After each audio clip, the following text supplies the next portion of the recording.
Hey everyone, welcome back to the channel.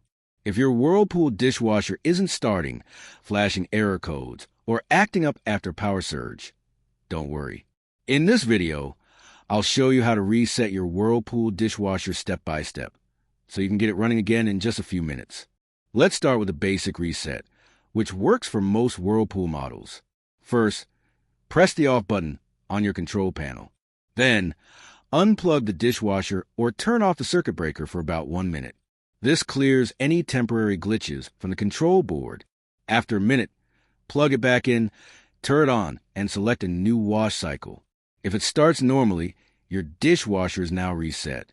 If that didn't work, try the control panel or heated dry reset.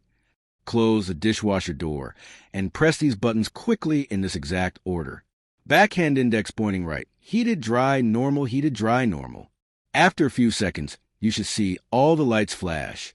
That means the dishwasher is entering diagnostic mode. Wait about a minute for it to run through the reset cycle. Once the lights stop flashing, you can choose a new cycle and start fresh. And that's it. Your Whirlpool dishwasher should now be fully reset and ready to use. If it's still showing an error or won't start, it might be a drain, float switch, or sensor issue, which I'll cover in another video. If this helped you out, drop a like, subscribe, and comment which Whirlpool model you have. I'll make sure to cover more fixes for your specific one.